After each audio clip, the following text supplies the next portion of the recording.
No, por favor, patrón, son míos, son solo míos. La voz de Sofía se quebró en un susurro ronco, ahogado por el olor a aguardiente rancio y a serrín húmedo que impregnaba el piso de la cantina. Estaba de rodillas, con las manos aferradas a las botas de cuero del hombre que la miraba sin parpadear. El vallenato, que momentos antes ahogaba las penas de media docena de borrachos, se había detenido de golpe. El único sonido era el zumbido de un ventilador de techo que giraba perezosamente, cortando el humo denso del cigarrillo que Pablo Escobar sostenía entre sus dedos. Él no la miraba a ella. Sus ojos, esos ojos fríos y calculadores que habían ordenado la ruina de jueces y ministros, estaban fijos en las dos pequeñas figuras que se escondían detrás de la falda de Sofía. Dos niños de unos 5, tal vez 6 años, con el cabello oscuro y ondulado, y unos ojos idénticos a los copias perfectas, dos espejos en miniatura de Pablo Emilio Escobar Gaviria. El silencio en el bar, el cruce, era tan pesado que parecía una pared. Los borrachos, que minutos antes cantaban a gritos, estaban ahora petrificados, mirando sus vasos vacíos como si fueran la cosa más interesante del mundo. Los 4 hombres de Escobar, sus sicarios de confianza, bloqueaban la única entrada y la salida trasera. No desenfundaron las armas, no lo necesitaban. Su sola presencia era una sentencia. Pablo dio una última calada a su cigarrillo y dejó caer la ceniza al suelo. Había llegado a ese pueblo olvidado por Dios, un punto perdido en las montañas de Antioquia, siguiendo el rastro de un torcido, un contable que creyó poder robarle. Lo que menos esperaba encontrar en esa cantina de mala muerte era un fantasma de su pasado, y mucho menos una traición que ni siquiera sabía que había sufrido. Sofía, hacía 6 años, una de tantas, una muchacha bonita de la comuna nororiental que había conocido en una fiesta en la hacienda Nápoles. Una aventura de pocos meses. Intensa, sí, pero desechable. Ella había desaparecido un día, sin más. Él asumió que se había ido con otro, o que simplemente se había aburrido. Nunca le dedicó un segundo pensamiento. Hasta ahora. «Levántese, Sofía», dijo él. Su voz no era un grito, era una orden tranquila que helaba la sangre más que cualquier amenaza. Ella no pudo. El terror la tenía clavada al suelo. Le dije que se levante. Con un esfuerzo tembloroso, Sofía se puso en pie, empujando instintivamente a los niños más detrás de ella. Fue inútil. Los niños, asustados por el silencio y la tensión, se asomaron. «Vengan acá», dijo Pablo, esta vez dirigiéndose a los niños. Ellos, inocentes del peligro mortal que representaba ese hombre, lo miraron con curiosidad. Eran valientes. Tenían su sangre. «¿Cómo se llaman?», preguntó, agachándose lentamente, quedando a su altura. El más atrevido, el que tenía el lunar de su abuela Hermilda junto al ojo, dio un paso al frente. «Yo soy Alejandro, y él es Tomás». Pablo sonrió, pero no fue una sonrisa cálida. Fue la sonrisa de un coleccionista que acaba de encontrar 2 piezas invaluables que no sabía que le habían robado. Extendió una mano y tocó la mejilla de Alejandro. «Son Escobar», murmuró, más para sí mismo que para los demás. Fue entonces cuando Sofía se rompió. «No, por favor, patrón, son míos, son solo míos», repitió la súplica, esta vez con un llanto desesperado. «Usted no los quería. Usted no quería hijos fuera de su casa». Pablo se levantó lentamente, su rostro volviéndose una máscara de piedra. La sonrisa desapareció. Miró a Sofía, y por primera vez en 6 años, realmente la vio. Vio el engaño. «Usted no tenía derecho a decidir qué quería yo», dijo, su voz bajando a un siseo peligroso. «Usted me ocultó mi sangre, me negó mi legado». Sofía sabía que había cometido el peor error posible. No fue robarle plata, lo cual era mortal. Fue robarle algo que él consideraba una extensión de sí mismo. En el mundo de Pablo Escobar, la familia era sagrada, Pero él definía quién era familia, y estos niños, sin duda, lo eran. Ella, en cambio, acababa de convertirse en la peor clase de sapa, una traidora. Si esta historia ya te está agarrando del cuello, si sientes la tensión de lo que está a punto de pasarle a Sofía y a esos niños, ayúdanos con tu suscripción. Queremos seguir contándote cómo la psicología del patrón podía ser más aterradora que sus balas. Únete al parche y descubre el desenlace. Los hombres de Escobar miraban al patrón, esperando la orden. El aire vibraba con la pregunta no formulada. ¿Plomo para ella? ¿Se llevarían a los niños? La vida de 3 personas pendía del gesto más sutil. Pablo se quedó quieto, estudiando a la mujer que temblaba frente a él y a los 2 niños que eran su vivo retrato.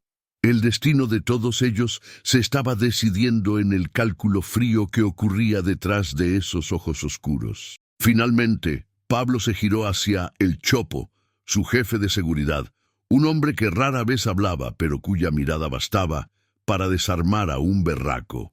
El patrón no dijo nada, solo la miró fijamente a ella, luego a los niños, y de nuevo a el Chopo, y asintió. El Chopo, entendiendo la orden silenciosa, dio un paso lento y deliberado, no hacia Sofía, hacia los niños, 6 años, 6 años tragando polvo y sirviendo guarapo a raspachines y arrieros en ese hueco inmundo. 6 años en los que cada amanecer no traía alivio, sino la misma pregunta helada. ¿Será hoy? ¿Será hoy el día que me los encuentren? Sofía sintió el pánico subirle por la garganta, un sabor a óxido y bilis, mientras jalaba a Alejandro del brazo con más fuerza de la necesaria. El niño soltó un quejido. «Mamá, me duellas. Cállese y camine, mijo», siseó ella sin mirarlo. Estaban en la placita del pueblo, un descampado polvoriento con una iglesia a medio caer y 3 tiendas. El problema era el paisa del camión. Un tipo gordo, de bigote bien cuidado, que vendía telas. Había llegado esa mañana, y no había apartado la mirada de sus hijos. No era la mirada babosa que le echaban a ella los borrachos en la cantina. Era una mirada peor, una mirada calculadora, una mirada de reconocimiento, una mirada de sapo. Ese gadejo los había visto jugando con una pelota de trapo, los había visto reírse, y al reírse eran idénticos. El gesto, la forma de los ojos, la curva de la boca, eran Pablo Emilio en miniatura. Sofía lo vio tragar saliva. El vendedor de telas se persignó disimuladamente, como si hubiera visto al diablo. O mejor dicho, como si hubiera visto una vuelta que lo podía hacer rico, o desaparecerlo. «Sofi, ¿qué pasa?», preguntó Tomás, el más callado, agarrándose a su falda. «Nada, mi amor. Vamos pa' la casa que hay que hacer oficio», mintió. La única vuelta que tenía era fregar los vasos de El Cruce. Pero el miedo era un animal vivo, arañándole por dentro. Arrastró a los niños por la calle de tierra, sintiendo la mirada del paisa clavada en su espalda. Sabía lo que significaba. Ese tipo no era un simple vendedor, era un informante, o un aspirante a serlo. En la Colombia de los 80, cualquier malparido con ojos y sin escrúpulos podía ser un sapo, y la información más valiosa de todas era cualquier cosa sobre el patrón. ¿Y qué más valioso que 2 hijos secretos? Su vida no era vida. Era una fuga constante. Recordaba la noche que huyó de Medellín. Hacía 6 años. El caos. La bomba en el edificio Mónaco había desatado el infierno. Guerra total contra el cartel. Pablo estaba herido, o escondido, o muerto. Nadie sabía.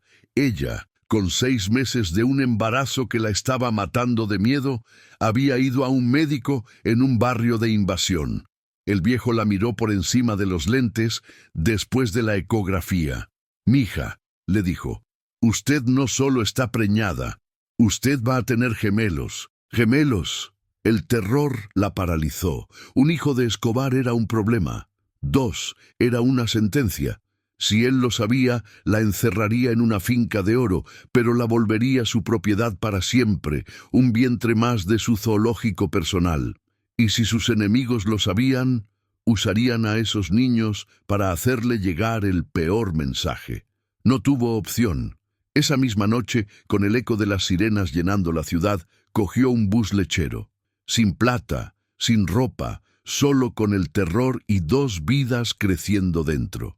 Se bajó en el cruce porque el bus no iba más lejos. Un pueblo miserable colgado de una loma donde la única ley era la del monte.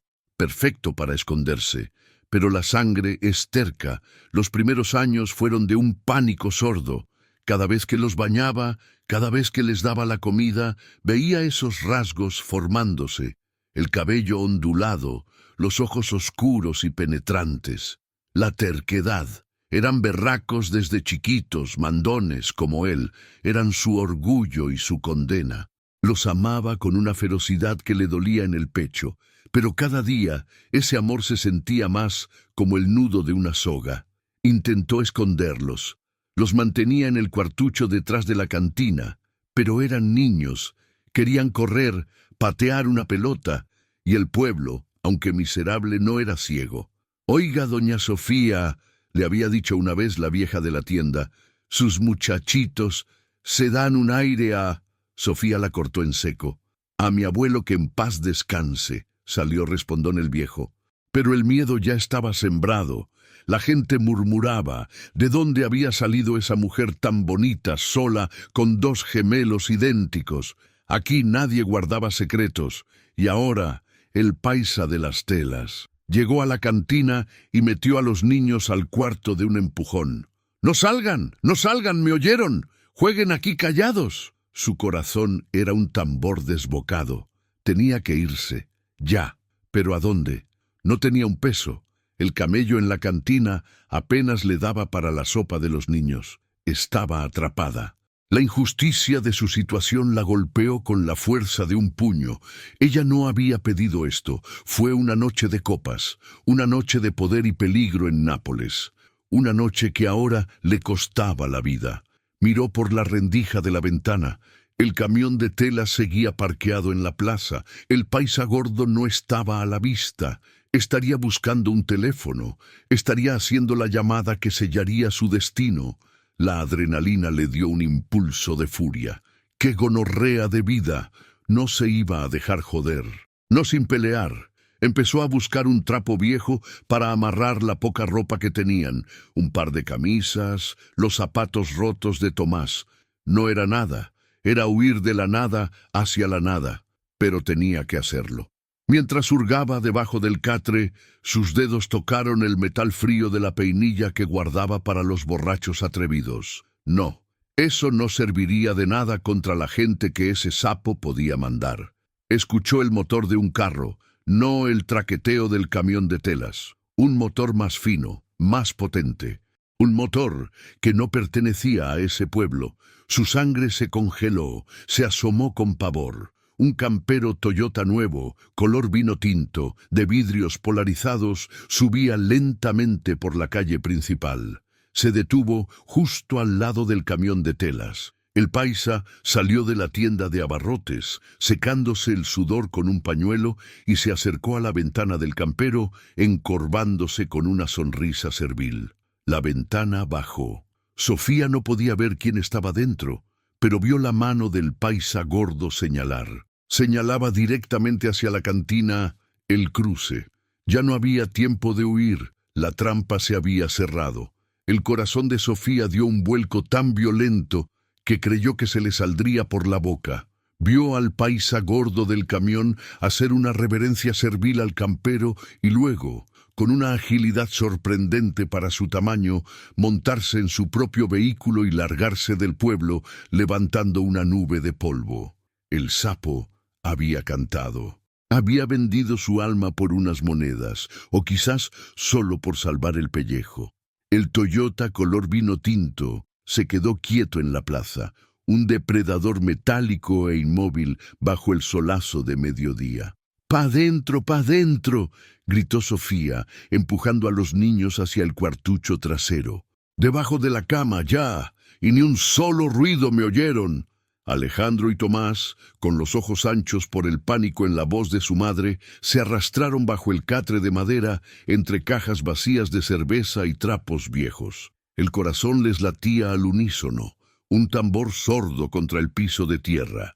Sofía corrió de vuelta a la barra. Sus manos temblaban tanto que no podía agarrar el vaso que intentaba limpiar. ¿Qué hacía? ¿Qué mierda hacía? ¿Salir corriendo? ¿A dónde? La única salida era por la puerta principal, donde estaba el campero, o por la trastienda, que daba a un barranco de 20 metros. Estaba atrapada.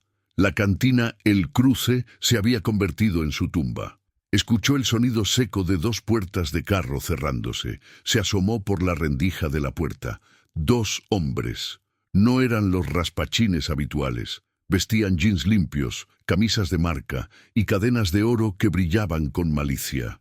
Jóvenes, pero con ojos viejos, ojos que ya habían visto de todo. Eran sicarios, de los buenos, de los que mandaba el patrón para las vueltas serias. Caminaron sin prisa hacia la cantina. No miraban a los lados, no miraban a la vieja que barría el frente de la tienda. Sus ojos estaban fijos en la entrada del Cruce. Sofía retrocedió, su espalda golpeando el estante de botellas. Agarró la peinilla que guardaba bajo el mostrador. El metal frío le dio un segundo de coraje inútil. ¿Qué iba a hacer? Pelear contra 2 pistoleros del cartel de Medellín. El primero entró. Era alto, flaco, con una gorra de béisbol calada hasta las cejas. Se detuvo en la entrada, dejando que sus ojos se acostumbraran a la penumbra. El segundo, más bajo y fornido, se quedó en el marco de la puerta, bloqueando la luz y la salida. «Buenas tardes, patrona», dijo el flaco, con ese acento paisa cantadito que antes le parecía encantador y ahora sonaba a sentencia. «¿Nos regala 2 gaseositas bien frías? Hace como calor, ¿cierto?» Su voz era amable, pero sus ojos eran de hielo. Recorrían el local, un local vacío. Se acabaron», mintió Sofía, su voz un hilo. Apretó el mango de la peinilla bajo la barra. El hombre flaco sonrió. «¿Cómo así que se acabaron, mija, si desde aquí estoy viendo la nevera llena de colombianas?» Caminó lentamente hacia la barra. Sofía se quedó petrificada. Él no la miraba a ella, miraba el suelo. Vio las huellas de pies pequeños, sucios de tierra, que iban desde la entrada hasta la puerta de la trastienda. «¿Está sola, patrona?», preguntó casual. «Sí», dijo Sofía demasiado rápido. El hombre flaco dejó de sonreír. Miró a su compañero en la puerta y luego de vuelta a Sofía. «Mire, señora, no nos haga perder el tiempo. El gadejo del camión nos dijo que usted tenía una mercancía que no es suya, una mercancía que le pertenece al patrón». «No sé de qué me habla», chilló Sofía. «Yo no tengo nada. Soy una mujer pobre que camella para darle de comer a...» Se cayó en seco. Había hablado en plural. El hombre flaco asintió, como confirmando algo. «A sus hijos, ¿cierto?», dijo, su voz bajando de tono. «Los gemelos». Ya no había nada que hacer. El secreto de 6 años se había desmoronado en 6 segundos. La adrenalina del pánico le dio a Sofía una fuerza desesperada. Tiró una botella de aguardiente contra el estante, creando una distracción de vidrios rotos, y se abalanzó hacia la trastienda. «¡Corran, niños, corran!». Fue inútil. El hombre de la puerta se movió con la velocidad de una pantera. Antes de que ella pudiera dar 2 pasos, él ya la tenía agarrada del brazo, su mano como una tenaza de acero. «¡Quieta, malparida!», gruñó tirándola al suelo. «No les hagan nada, por favor, no les hagan nada», gritó Sofía desde el piso. El hombre flaco caminó calmadamente hacia la puerta del cuartucho. La abrió de una patada. La madera vieja crujió. Se agachó y miró bajo la cama. Sofía cerró los ojos, esperando el sonido de un disparo, pero no hubo disparos. Hubo silencio, un silencio largo, pesado. «¡Ave María, pues!», murmuró el flaco. Se quedó mirando a los 2 niños que temblaban en el rincón, abrazados. «Salgan de ahí, muchachos, no les vamos a hacer daño». Alejandro y Tomás, viendo que el hombre no les apuntaba, salieron lentamente cubiertos de polvo. Se pararon frente a él, y el sicario, el hombre de ojos muertos, se quedó boquiabierto. Era como estar viendo al patrón de chiquito. 2 veces. Sacó un walkie-talkie del cinturón. El aparato soltó un chillido de estática. «Jefe, habla Lápiz. La vuelta del pueblo. La vuelta está confirmada». Hubo una pausa, solo estática. «No, jefe, usted no me está entendiendo. No es un rumor. Los estoy viendo. Son 2. Sí, 2. Idénticos.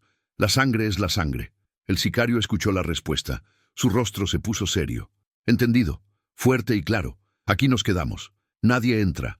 Nadie sale. Esperamos la orden del patrón. Él mismo viene». Guardó el radio, miró a Sofía, que lloraba en silencio en el suelo. Su mirada ya no era amenazante. Era casi respetuosa. O peor, temerosa. Habían pasado de ser los secuestradores de los hijos de una don nadie a ser los custodios de la sangre del patrón. Un error aquí, y sus propias vidas no valían un peso. El hombre flaco fue hasta la nevera, sacó 2 gaseosas y se las ofreció a los niños. «Tomen, muchachos, tengan pa'l calor». Se sentó en una de las mesas de la cantina. El otro se quedó en la puerta. Y esperaron. Sofía entendió. El punto sin retorno había llegado. Ya no había policía, ni huida, ni súplica que valiera. El único que podía decidir sobre su vida y la de sus hijos estaba en camino, y ese era el hombre del que había huido hacía 6 años. Su destino estaba sellado, y la espera se convirtió en una tortura psicológica que la estaba quebrando pedazo por pedazo. El tiempo en el cruce se paró en seco. El solazo de Antioquia, que antes castigaba el techo de zinc, empezó a bajar, tiñendo el polvo de la plaza de un naranja sucio. Ya no se oía el canto de los gallos ni el grito del vendedor de frutas. El pueblo entero parecía tragado por la tierra. El único sonido era el zumbido de las moscas sobre los vasos sucios y el frote nervioso de las manos de Sofía en su delantal. Hacía horas, quizás 2, quizás 4. Para Sofía era una eternidad suspendida en el terror. Los 2 sicarios no se movieron. El flaco, Lápiz, estaba sentado de espaldas a la pared, con la mirada perdida en la calle, como un perro guardián aburrido. El otro, el tronchudo, se quedó en la puerta, una silueta oscura contra la luz moribunda. Eran la antesala de la muerte. Lo peor era el silencio de esos gadejos. Después de darles las gaseosas a los pelaos, no volvieron a hablar, no la amenazaron, no le preguntaron nada, simplemente la ignoraron. Y esa indiferencia era la tortura más hijuepuerca. Le confirmaba que ella ya no era una persona, era parte de un problema, una vuelta logística que se resolvería en breve. Era una vaina pendiente en la agenda del patrón. Alejandro y Tomás, después del susto inicial, se habían quedado dormidos en el piso de tierra, abrazados. La inocencia de esos chinos era una puñalada en el pecho de Sofía. Ellos dormían mientras el mundo de ella se desmoronaba. Los miraba y solo podía pensar en cómo había fallado. 6 años huyendo como una rata, 6 años de camello de sol a sol, 6 años mirando por encima del hombro. Para nada. Para terminar acorralada en esta cantina inmunda por culpa de un malparido vendedor de telas. La trampa no eran los sicarios. La trampa era la sangre que corría por las venas de sus hijos. Pensó en coger la peinilla, tirárseles encima a esos tipos, hacer que la quebraran ahí mismo. Por lo menos se acababa rápido el sufrimiento. Pero, ¿y los pelaos? ¿Qué harían con ellos si ella quedaba ahí tiesa en el piso? No, tenía que vivir, tenía que aguantar, tenía que rogar. El sol ya casi se había ido del todo cuando llegó el sonido. No era el motor fino del Toyota, eran varios motores, pesados, el sonido de camperos potentes y motos roncando, el sonido del poder, la gallada completa. Lápiz se levantó de la silla en un movimiento fluido, apagó el cigarrillo contra el suelo. El hombre de la puerta se arregló la camisa, tapando la pistola en la correa. Ambos miraron para la calle, atentos. Las puertas de los carros se cerraron afuera. Pasos, muchos pasos, voces bajas, dando órdenes. El corazón de Sofía golpeó tan duro contra sus costillas que el sonido pareció llenar la cantina. Se agarró de la barra para no caerse. La puerta se abrió. El primero que entró fue el Chopo, su jefe de seguridad. Un hombre de pocas palabras y una cara que parecía tallada en piedra. Inspeccionó el local con una mirada rápida. Sus ojos se encontraron con los de Lápiz y asintió. Después, dos manes más, armados con miniusis, entraron y se pararon a cada lado de la puerta. Y entonces entró él, Pablo Escobar Gaviria. No parecía un capo. Llevaba unos blue jeans sencillos, tenis blancos y una camisa polo ancha. Pero cuando cruzó el umbral, fue como si todo el aire de la cantina hubiera sido chupado para afuera. El olor a aguardiente y a polvo desapareció, reemplazado por su presencia pesada y magnética. Sus ojos pasaron por Lápiz sin reconocerlo. Pasaron por encima de Sofía como si ella fuera una silla vacía. Sus ojos, fríos y sin fondo, cayeron directamente sobre las dos figuras dormidas en el piso. Se detuvo. La cantina entera pareció aguantar la respiración. Escobar no se movió por un largo segundo. Su rostro, una máscara de piedra. Miraba a los niños, y en los rasgos dormidos de Alejandro y Tomás no vio solo un parecido. Se vio a sí mismo, vio su sangre, vio su legado. El leve ruido que hizo Alejandro al moverse en sueños lo sacó del trance. El patrón levantó lentamente la mirada del suelo y la fijó en Sofía. No había rabia en sus ojos, no había odio. Había algo mucho peor, la fría y absoluta certeza de la posesión. La mirada de un dueño que encuentra algo suyo, algo valioso que le habían escondido. En ese instante, Sofía entendió todo. Entendió que no había negociación. Entendió que esos 6 años de miedo no eran nada comparados con lo que estaba por venir. Entendió que el único instinto que le quedaba no era el de pelear ni el de huir. Era el de suplicar. Mientras Pablo daba el primer paso hacia sus hijos, el último rastro de fuerza abandonó a Sofía. Sus piernas cedieron. Cayó de rodillas en el piso sucio, arrastrándose, agarrándose a lo único que podía, las botas de cuero del hombre que era su Dios y su diablo. No, por favor, patrón, son míos, son solo míos. Pablo Escobar miró a la mujer arrodillada a sus pies. El llanto de Sofía era un ruido molesto, agudo, que rompía la perfecta quietud de la posesión. Él no la oía. Su mente estaba a kilómetros de distancia, en la hacienda Nápoles, calculando. 6 años. Habían pasado 6 hijueputas años en los que esta mujer, esta pendeja que ni siquiera recordaba bien, le había ocultado su propia sangre. El Chopo y Lápiz, los sicarios, se miraban de reojo. Estaban acostumbrados a las vueltas de plomo, a los torcidos, a los sapos, pero esto era diferente. El aire estaba tan tenso que se podía cortar con una peinilla. Esperaban la orden, una seña, una palabra para limpiar ese bar y no dejar ni las moscas vivas. Pero el patrón no dio esa orden. El llanto de los niños, que se habían despertado con la súplica de su madre, atrajo su atención. Alejandro y Tomás se frotaban los ojos, asustados. Vieron al hombre de los tenis blancos, luego a su madre en el suelo, y empezaron a llorar. Un llanto de confusión, no de terror. Escobar apartó la mirada de Sofía, como si fuera un mueble. Se agachó lentamente, poniéndose en cuclillas, tal como lo había hecho en la visión que tuvo Sofía, tal como lo había hecho en el capítulo 1. Quedó cara a cara con sus hijos. Extendió una mano, callosa pero firme, y secó una lágrima de la mejilla de Tomás. Un Escobar no llora, dijo, su voz sorprendentemente suave, pero con un filo de acero. Los niños, por instinto, dejaron de llorar. Lo miraron con una curiosidad que venció al miedo. Vieron su propia cara en ese hombre. Pablo sonrió, una sonrisa que no llegó a sus ojos. Se levantó, ignorando a Sofía que seguía aferrada a sus botas. Miró al Chopo. «Chopo, suba a los niños al campero. Con cuidado». La frase golpeó a Sofía con la fuerza de una bala. ¡No!, gritó, un sonido animal que salió desde el fondo de su alma.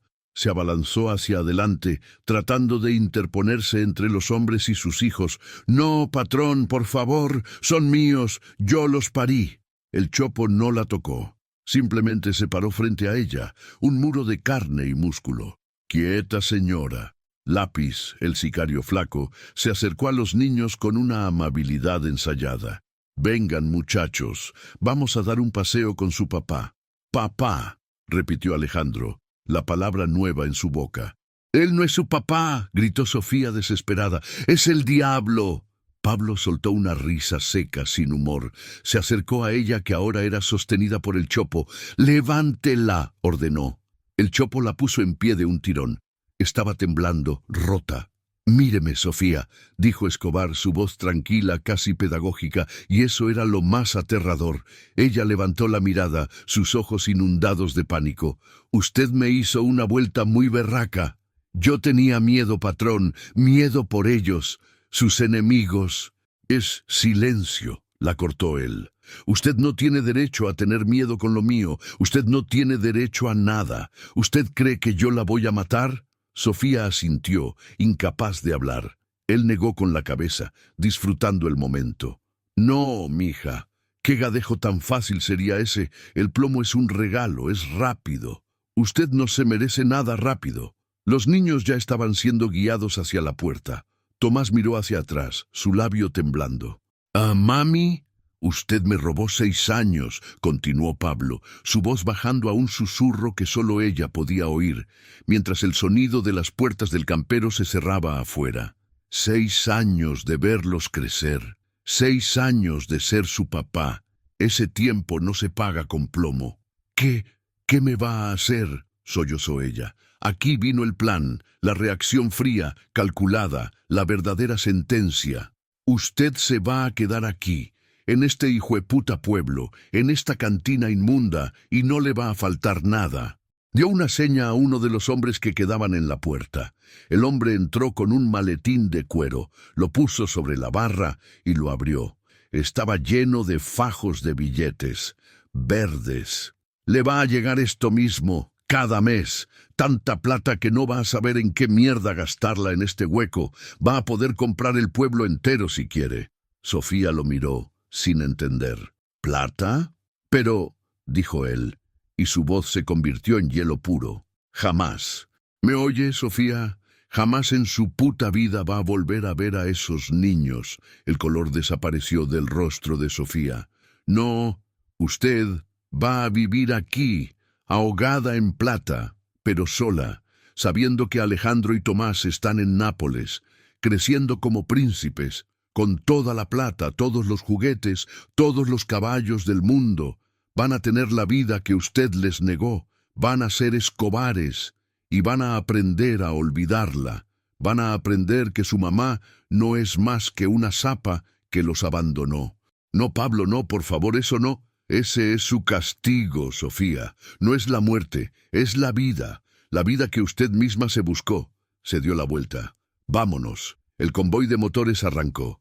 Los sicarios salieron dejando la puerta abierta. El chopo fue el último. Antes de salir, se giró y miró a Sofía, que estaba paralizada junto a la barra, con el maletín de dinero abierto frente a ella. «El patrón dice que gracias por cuidar a los patronecitos», dijo, con una mueca que parecía una sonrisa. Sofía corrió hacia la puerta. Llegó justo a tiempo para ver la nube de polvo que dejaban los camperos al desaparecer por la loma. El llanto de sus hijos se perdió en el ruido de los motores. Se quedó sola en el umbral, con el vallenato del bar de al lado volviendo a sonar tímidamente. La cantina estaba vacía, solo ella, el olor a aguardiente derramado y un maletín lleno de dinero que era su sentencia de por vida. El ratón. Aguilar se secó el sudor de la frente. El aire de Bogotá era frío, un filo helado que le cortaba los pulmones después de toda una vida en el calor de Medellín, pero aún así estaba sudando. Sudaba frío. Llevaba 3 semanas escondido en un apartamento miserable en Chapinero, viviendo de enlatados y pánico. 3 semanas desde que le había hecho la vuelta al patrón, Era un contable, un gadejo listo con los números. Había movido millones para el cartel, lavando plata a través de empresas fachada, constructoras, equipos de fútbol. Conocía las tripas financieras del monstruo y creyó que podía ser más listo que el monstruo. La vuelta había sido limpia. Un desvío de casi $800,000, una minucia para el patrón, pero una fortuna para él. Lo había planeado por un año. Tenía pasaportes falsos, una cuenta en Suiza y una prepago que lo esperaba en Madrid. Solo tenía que aguantar unas semanas en Bogotá mientras la vaina se enfriaba. Y luego, a la buena vida. Pero la vaina no se estaba enfriando. Se estaba pudriendo. El primer campanazo fue en el banco. Fue a retirar los últimos $20,000 que había guardado en una cuenta local. Una caja menor para la huida. «Un momentico, don Ramiro», le dijo la cajera con esa sonrisa falsa de los bancos. Ramiro era su nombre falso. «Hay como un inconveniente con el sistema». El sudor le empezó a bajar por la espalda. «¿Qué inconveniente, señorita?» «No sé, señor. Está bloqueada». «¿Bloqueada? Esa es mi plata, malparida». La cajera palideció. El guardia de seguridad se acercó. «¿Algún problema, señor?»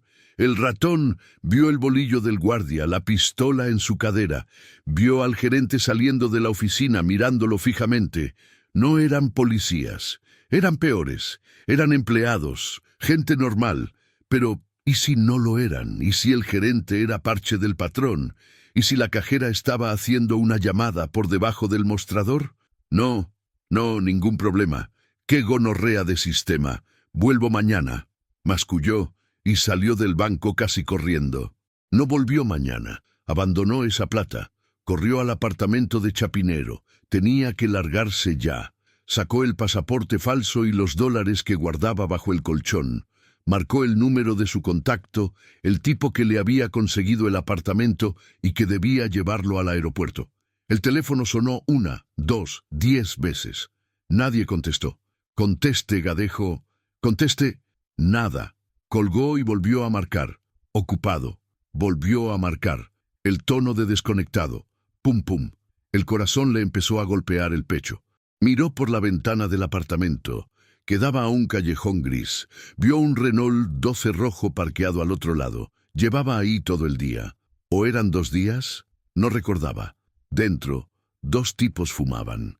Eran tombos, sicarios, o solo 2 vagos sin oficio. La paranoia se le metió en la piel como una sarna. Corrió al teléfono público de la esquina con la capucha puesta. Marcó el número de Amparo, su novia, la que lo esperaba en Madrid. Tenía que avisarle que la vuelta se había torcido, que se encontraran en otro lado. El tono. 1 vez, 2. «¿Aló?», contestó una voz de hombre, una voz que no conocía. El ratón colgó de inmediato. El receptor le temblaba en la mano. ¿Quién mierda era ese? Se había equivocado de número. Marcó otra vez, con dedos torpes. «¿Aló?», la misma voz. Con Amparo, por favor». Hubo un silencio al otro lado de la línea.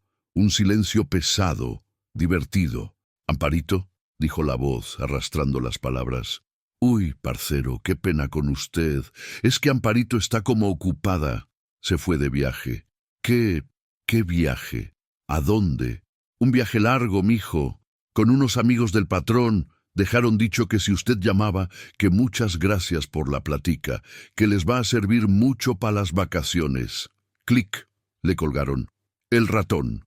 Aguilar se quedó paralizado en la cabina telefónica, el receptor pegado a la oreja. Se le fue el aire. Amparo. La habían cogido. Sabían de ella. Sabían de él, sabían dónde estaba. El Renault 12 rojo seguía ahí. Lo estaban mirando en ese mismo instante. La red se había cerrado, y lo más berraco era que no había sonado un solo tiro, no había visto una sola pistola, no había recibido una sola amenaza. Lo estaban desmantelando psicológicamente. Le habían quitado su plata, le habían quitado sus contactos, le habían quitado a su mujer, le habían quitado la huida, lo habían aislado del mundo, dejándolo solo con su miedo. Ya no era un contable listo, era un animal acorralado. Esa noche, sin plata, sin aliados, y sabiendo que el apartamento era una trampa mortal, se fue a una residencial de mala muerte en el centro, un cuarto que olía a orines y soledad. Pagó con los últimos pesos que le quedaban. Trancó la puerta con la única silla coja. Se sentó en la cama, temblando. No podía huir, no podía esconderse, no podía llamar a nadie. Estaba quebrado, su espíritu estaba destrozado. Entonces vio el sobre. Lo habían deslizado por debajo de la puerta mientras él estaba en el baño. No tenía nombre. Lo abrió con manos temblorosas. Dentro no había una amenaza de muerte. Era peor. Era un tiquete de bus. Bogotá, Medellín, para el día siguiente, 8:00 a.m., y debajo del tiquete una sola frase escrita a mano en una servilleta. Lo estamos esperando en casa, ratón. No nos haga ir a recogerlo. La cacería había terminado. Él ni siquiera había corrido.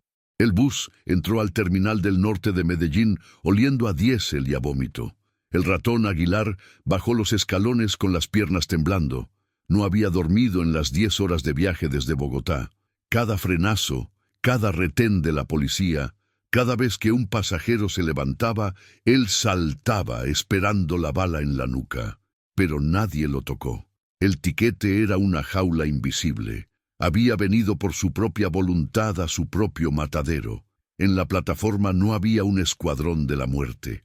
Solo un tipo, joven, flaco, con una camisa de flores. El mismo Lápiz que había estado en la cantina El Cruce hacía unos días, aunque el ratón no tenía cómo saberlo. «Doctor Aguilar», dijo Lápiz con un tonito amable, como si lo recogiera para un paseo. «¡Qué viajecito! El patrón lo está esperando». El ratón no dijo nada. ¿Qué podía decir? Siguió al muchacho hasta un campero Toyota parqueado en la bahía. El mismo campero color vino tinto. Esperaba que lo llevaran a una caleta, a un sótano húmedo, que lo amarraran a una silla. Pero el campero no se dirigió a las comunas. Subió por la carretera de Las Palmas, hacia el aire limpio del poblado. Se detuvieron frente a un edificio de apartamentos de lujo, de ladrillo a la vista, con portero uniformado y jardines bien cuidados. «Bájese, doctor. Último piso», dijo Lápiz. Subieron en un ascensor con espejos. El ratón se vio reflejado, pálido, ojeroso, con la misma ropa de hacía 3 días. Parecía un fantasma. La puerta del penthouse estaba abierta. Lápiz lo guió adentro. El apartamento era inmenso, con pisos de mármol y un ventanal que mostraba todo Medellín iluminado a sus pies. Sobre una mesa de vidrio había un banquete, bandeja paisa, carne asada, jugo de lulo fresco, una botella de whisky sello azul. «El patrón dijo que de pronto tenía hambre del viaje», dijo Lápiz. «Póngase cómodo. Él ya casi llega», y lo dejó solo. El ratón se quedó de pie en medio de la sala. ¿Qué hijueputa juego era este? ¿La última cena? No tocó la comida. El olor de los chicharrones le daba náuseas. Se acercó al ventanal. La ciudad que había querido conquistar con su inteligencia se extendía abajo como un tapete de luces brillantes. Se sentía a 1.000.000 de kilómetros de ella. Esperó 1 hora, 2. El silencio del lujo era más aterrador que cualquier grito. Entonces escuchó la puerta. Pablo Escobar entró, secándose las manos con un pañuelo. Venía solo, no traía armas visibles, vestía una camisa de seda y olía a una loción cara. «Ramiro», dijo usando el nombre falso, y sonrió, o debería decirle ratón. «¿Qué vuelta la suya, ¿no?» El ratón Aguilar se derrumbó, no físicamente, sino por dentro. Se le doblaron las rodillas y cayó sentado en un sofá de cuero blanco. «Patrón, yo le puedo devolver la plata. ¿Devolverla?» Pablo soltó una carcajada, como si le hubieran contado el mejor chiste del mundo. «¿Usted cree que esto es por la plata, Gadejo? ¿Usted cree que yo me voy a quebrar por $800.000? ¿Qué pendejo es usted, ratón?» Se sirvió un vaso de agua. Se sentó en una silla frente a él, tranquilo. «Lo que a mí me emberraca no es la plata, es la traición. Si pilla, es la deslealtad. Usted camellaba conmigo, comía de mi mano, yo le di confianza, y usted me metió la mano al bolsillo creyendo que yo era un bobo. El ratón empezó a llorar, un llanto silencioso, patético. «Patrón, perdóneme la vida». «¿Y Amparito?», continuó Escobar ignorando la súplica. «Bonita su novia, la que estaba en Madrid. ¿Sabe qué me dijo? Que ella no sabía que usted era un torcido, que estaba muy triste de saber que usted la había metido en ese problema, que un hombre tan sapo como usted no valía la pena». El llanto de El Ratón se convirtió en un hipo ahogado. Le habían quitado hasta su amor. «Usted se cree muy listo con los números, ¿cierto?», dijo Pablo, inclinándose hacia adelante. «Cree que hizo la vuelta del siglo, pero se le olvidó lo más importante, ratón. Aquí el único que piensa soy yo». Pablo se levantó y caminó hacia un escritorio. «Matarlo sería muy fácil y muy rápido. Usted no aprende nada si lo mato, y yo necesito que usted aprenda la lección». Abrió un cajón y sacó dos cosas. Un cuaderno de contabilidad, de esos baratos que venden en cualquier papelería, y un lápiz sin punta. Los tiró sobre la mesa de vidrio, junto a la bandeja paisa. «Usted es bueno con los números. Perfecto. Va a seguir camellando con números para mí». El ratón levantó la mirada, un brillo de esperanza imposible. ¿Lo iba a perdonar? Mañana mismo se va para el Magdalena Medio.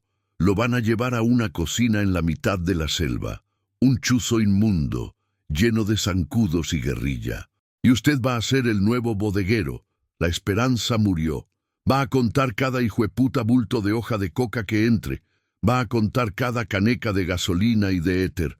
Va a llevar las cuentas de la comida de los raspachines, con ese lápiz, en ese cuaderno. Y si le falta un solo peso, si se le pierde un solo gramo de base, los muchachos que lo van a cuidar le van a enseñar a sumar y restar con los dedos de las manos, con una peinilla. El ratón. Aguilar miró el cuaderno. Su mente, que había movido millones en cuentas suizas, ahora estaba sentenciada a contar bultos en el barro. «Usted me robó $800,000, ratón, y me los va a pagar. Va a camellar gratis, comiendo mierda en ese monte, hasta que haya contado $1,000 millones en mercancía para mí. Va a oler la plata, la va a tocar, la va a sumar, pero jamás en su puta vida va a volver a tener un peso en el bolsillo». Pablo se dio la vuelta y caminó hacia la puerta. «Esa es la lección. Usted no es nadie. Sus números no valen nada. Usted es mi esclavo». Se detuvo en la puerta y miró al hombre destrozado en el sofá.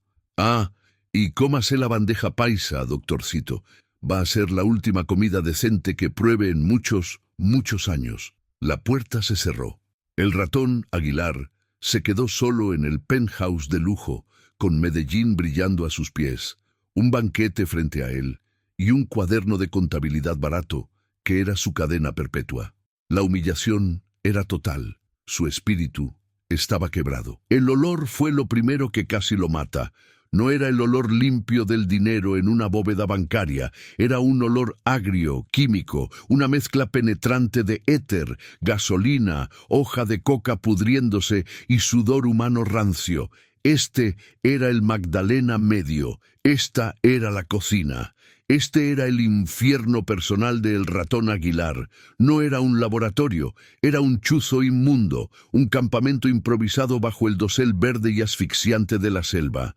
Plásticos negros extendidos sobre postes de madera mal cortados servían de techo, donde una docena de hombres con la piel curtida por el sol y los químicos trabajaban sin camisa, chapoteando en un lodo químico. Aguilar llegó con sus zapatos italianos y su camisa de seda del penthouse de El Poblado. Duraron exactamente 10 minutos. El barro, una mezcla de tierra y precursores químicos derramados, se tragó sus zapatos. «Aquí no le van a servir esos zapatos de rico, doctorcito». La voz era de Cara Cortada, el capataz de la cocina. Un hombre que parecía hecho de la misma tierra dura que pisaba, con una cicatriz que le partía la cara en dos. Le arrojó un par de botas de caucho, rotas en el talón. Póngaselas. Y bienvenido a su nueva oficina. La oficina de El Ratón era un taburete de madera cojo al lado de una pila de bultos de hoja de coca que apestaban a humedad. Su escritorio era una caja de munición vacía. Sus herramientas, el cuaderno barato y el lápiz sin punta que le habían dado en Medellín. Su camello era simple: pesar y registrar cada bulto de hoja que llegaba. Pesar y registrar cada caneca de gasolina, cada bulto de cemento, cada kilo de permanganato. Y luego pesar y registrar cada kilo de pasta de base que salía. El primer día intentó aplicar su lógica financiera. Podríamos optimizar la recepción de materia prima si... Cara Cortada lo interrumpió, no con un golpe, sino con una risa seca que helaba más que el frío de Bogotá. Vea, doctor, aquí el único que optimiza soy yo. Usted no es un duro, usted no es un teso, usted es el cuaderno. Así que cállese y anote. Y que las cuentas den exactas. La humillación fue inmediata y total. Los raspachines, hombres analfabetos que ganaban una miseria por cargar bultos todo el día, lo miraban con una mezcla de lástima y desprecio. Lápiz, antes de largarse en el campero, se había asegurado de contarle a toda la gallada la historia. Este gadejo se creyó más vivo que el patrón. Se le torció con 1.000 millones de pesos, y ahora viene a pagarlos contando hojitas. El ratón era ahora más bajo que el raspachín más humilde. Ellos, al menos, recibían una paga. Él era un esclavo. Las semanas se convirtieron en un pantano indistinguible. Los mosquitos, del tamaño de monedas, lo devoraban vivo. No había hamaca para él.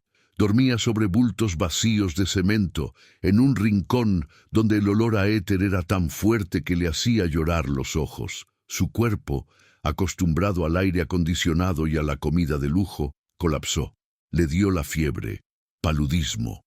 Temblaba bajo el calor de 40 grados, con los dientes castañeteando, pero Cara Cortada no le permitió parar. «Se va a morir, cuaderno», le gritó, pateando el taburete.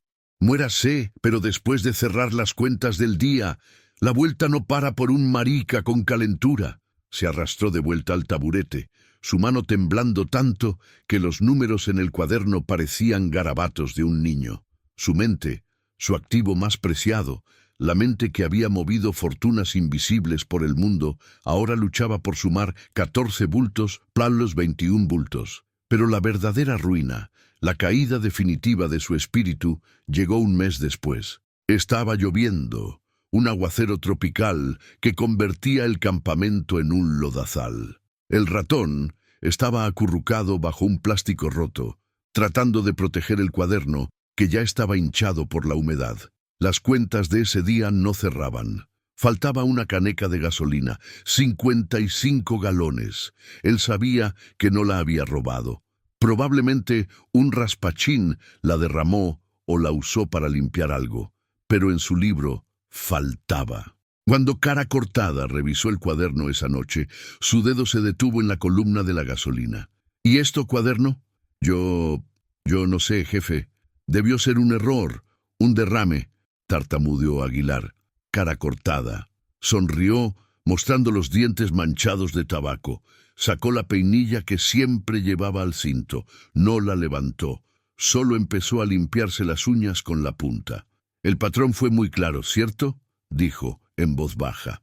«Que si usted se volvía a torcer si le faltaba un solo hijueputa peso, le enseñáramos a sumar con los dedos». El ratón se orinó encima. El líquido caliente corrió por sus pantalones sucios, mezclándose con el barro. «No, por favor, se lo juro, fue un error. Yo no robé nada». «Yo sé que usted no robó nada, doctor», dijo Cara Cortada, y eso fue lo peor. «Usted ya no tiene las huevas para robar. Usted es un loquito». Pero el patrón dijo que la lección tenía que ser clara. Cara Cortada no le cortó nada. Simplemente se quedó ahí, limpiándose las uñas con la peinilla durante 10 minutos, mientras el ratón lloraba y suplicaba en el lodo. Esa noche, Ramiro el ratón Aguilar dejó de existir. Se rompió. Su mente brillante se fracturó por el terror. Se volvió obsesivo. Contaba cada bulto 5, 6, 10 veces. Murmuraba solo. Dejó de hablar con nadie. Su única misión en la vida era que los números del cuaderno barato cuadraran, por miedo a la peinilla. El genio financiero que había lavado millones ahora le tenía pavor a una suma de 2 dígitos. Su reputación se esfumó. Su vida se redujo a contar bultos en el barro. Su espíritu no se desmoronó, se disolvió. Un piloto nuevo que llegó a recoger mercancía meses después preguntó por el contable. Cara cortada, señaló al bulto de harapos que temblaba en un rincón, contando hojas de coca una por una y anotando palitos en el cuaderno. «¿Ese es el teso que tumbó al patrón?», preguntó el piloto, incrédulo. Cara cortada escupió en el barro. «Ese no es nadie, es el cuaderno, y va a seguir contando hasta que se lo coman los gusanos». La cantina, el Cruce, ya no se llamaba el Cruce. Sofía, con el primer maletín de plata que le dejó el patrón, había mandado a quitar el aviso viejo y podrido. Ahora no tenía nombre. Tampoco tenía clientes. Sofía había comprado las 3 casas de al lado y había levantado un muro. Vivía en la misma cantina, pero ahora era una fortaleza de soledad. El piso de tierra había sido reemplazado por baldosas italianas que brillaban tanto que dolía mirarlas. Tenía 3 neveras llenas de comida importada, pero siempre comía sola, sentada en la misma barra donde había suplicado por sus hijos. Cada mes, puntual como una sentencia, llegaba el Toyota color vino tinto. Ya no era lápiz. Ahora era otro muchacho, más joven, con la misma mirada muerta. Entraba sin saludar, dejaba el maletín de cuero sobre el mármol y se daba la vuelta. «¿Cómo están?», preguntaba ella, su voz ronca por el desuso. El muchacho se detenía en la puerta, sin mirarla. «Los patronecitos están bien, señora». «¿Son felices?». El muchacho se encogía de hombros. «Tienen caballos. Dígales que su mamá los quiere». El muchacho, esta vez, sí la miró. Sus ojos no tenían odio, solo un aburrimiento infinito. «Usted no es nadie, señora. Usted es un gasto mensual en el libro del patrón. Eso es todo». Y se iba. Sofía se quedaba sola con el olor a limpio de su prisión de lujo y el dinero que se acumulaba en el cuarto trasero, pudriéndose de humedad, porque no había nada, absolutamente nada, en ese hijueputa pueblo en lo que gastarlo. A 200 kilómetros de distancia, en la inmensidad de la hacienda Nápoles, 2 niños de 9 años corrían en minimotos de gasolina por los jardines diseñados por arquitectos. Alejandro y Tomás Escobar eran pequeños tiranos, los berracos de la finca. Le gritaban a las empleadas, trataban mal a los camelladores y competían por la atención del hombre que les había enseñado a disparar un revólver con balas de salva por ahora, antes que a su mar. Esa tarde, Pablo los miraba desde la terraza de la casa principal, mientras tomaba un jugo de lulo.